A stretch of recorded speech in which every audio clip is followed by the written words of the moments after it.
नमस्कार। क्या केतु आपको भी बेस्ट रिजल्ट नहीं दे रहे हैं? क्या उनके शुभ फल आपको प्राप्त नहीं हो रहे हैं? धन लाभ, यश मान, राजयोग, सत्ता लाभ हर कोई चाहता है और केतु इसे देने में सक्षम भी हैं। आज की इस वीडियो में हम यही जानेंगे कि कुंडली के किन भावों में केतु होने पर आपको शुभ फलों की प्राप्ति होती है, बेस्ट रिजल्ट्स प्राप्त होते हैं। तो बिना देरी किए हुए वीडियो शुरू करते हैं। केतु राहु की भांति ही एक छाया ग्रह है। आज की वीडियो में मैं आपको एग्जाम्पल्स देके समझाऊंगी कि केतु के किन भावों में होने पर शुभ फल प्राप्त होते हैं। सबसे पहले बात करेंगे एकादश भाव की। जब केतु कुंडली के लग्न कुंडली के एकादश भाव में होते हैं तब ऐसे केतु जातक को सद्गुण संपन्न, सदाचारी, सत्कर्मी और देखा जाता है कि कई बार जन कल्याण के कार्य से जुड़ा हुआ बना देते हैं। जातक विद्वान होता है, विभिन्न क्षेत्रों में सफलता प्राप्त करने वाला होता है। ऐसा जातक देश विदेश से जुड़कर कार्य करता है। यात्राएं कई बार अधिक करनी पड़ती हैं। विदेश यात्रा के योग भी बनते हैं। ऐसे व्यक्तियों की जो सोच है वो अच्छी होती है। अपने जीवन में कुछ बिग अचीवमेंट के लिए ये लोग प्रयास करते हैं। किसी बड़े गोल को प्राप्त करने के लिए ऐसे लोग प्रयास करते हैं। परंतु प्रॉब्लम ये आती है कि कई बार एकादश भाव में जो केतु होते हैं वो जातक को भ्रमित कर देते हैं। ऐसे जातक को चाहिए कि वो पूर्ण फोकस के साथ अपने गोल को अचीव करने का प्रयास करे, अपने लक्ष्य को प्राप्त करने का प्रयास करे, क्योंकि बार बार मन ऐसे जातकों का चेंज होता है जिस वजह से अपने गोल को जल्दी अचीव करने में ऐसे लोगों को दिक्कत परेशानी आती है।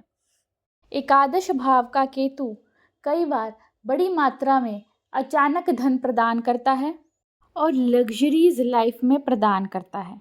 प्रिय दर्शकों, एकादश भाव में केतु कई बार कुटिल मित्रों से ऐसे जातक को भय प्रदान करता है, तो इस बात का ध्यान रखिएगा। बाकी ओवरऑल देखा जाए तो धन की दृष्टिकोण से और सुखों के दृष्टिकोण से एकादश भाव का केतु शुभ फल प्रदान करता है।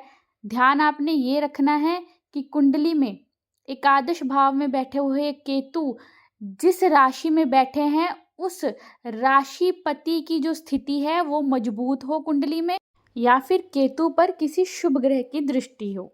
इस चीज़ का ध्यान आपने अवश्य रखना है।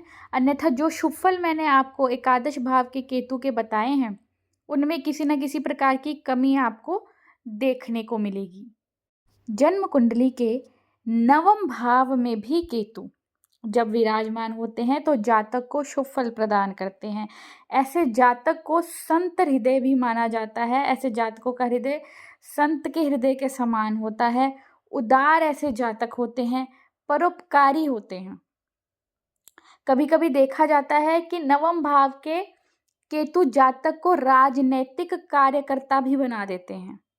पॉलिटिक्स से जुड़ा हुआ कार्य में भी ऐसे केतु जातक को आगे बढ़ाते हैं।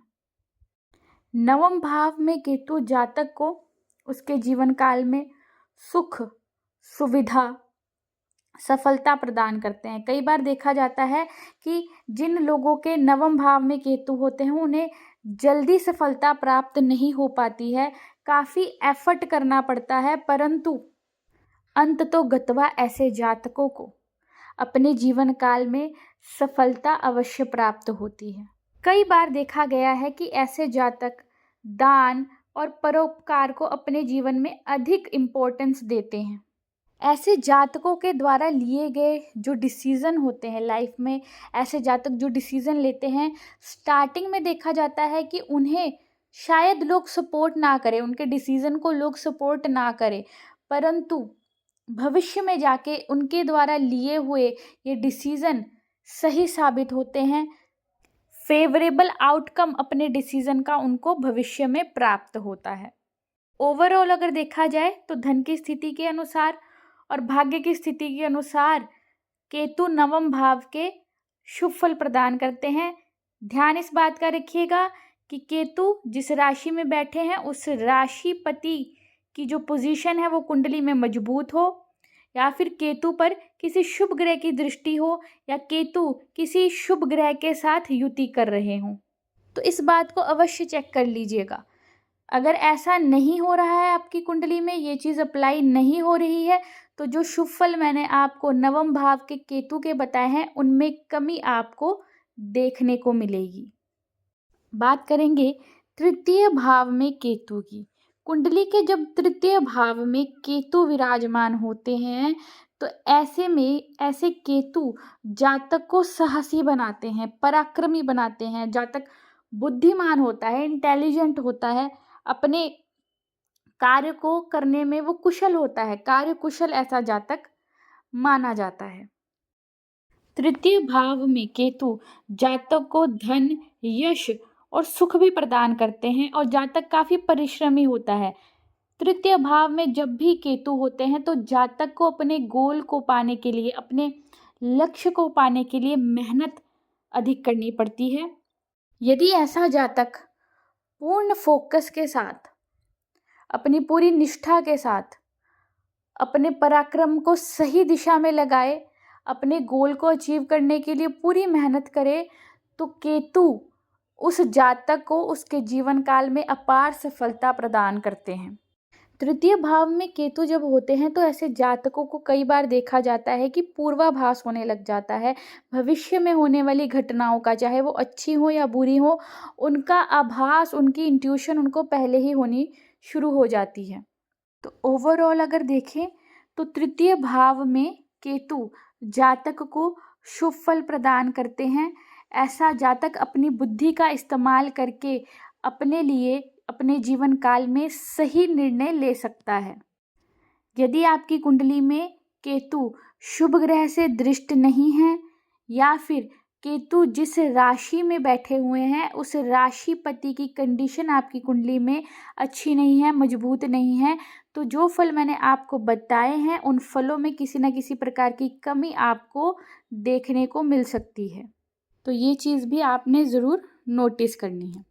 अब बात करेंगे यदि कुंडली के द्वादश भाव में केतु विराजमान हो तो ऐसा जातक धनी, उदार, परोपकारी होता है। ऐसे जातक को अपने जीवन काल में मान सम्मान की प्राप्ति होती है और समाज में ऐसा जातक एक प्रतिष्ठित व्यक्ति माना जाता है। शत्रुओं पर विजय प्राप्त करने वाला होता है। धर्म में निष्ठा ऐसे जातक की होती है। 12वें भाव में, द्वादश भाव में केतु को मोक्ष कारक भी माना जाता है। ऐसे जातक अपने जीवन काल में सब सुखों को भोग कर विरक्ति की ओर जाने लगते हैं, जो कि अध्यात्म के दृष्टिकोण से भी उनके लिए बेहतर होता है। द्वादश भाव का केतु जातक को शत्रुओं पर विजय प्राप्त करने वाला भी बनाता है और ऐसे जातक अपने जीवन काल में सब भौतिक सुखों को प्राप्त करते हैं, सफलता को प्राप्त करते हैं।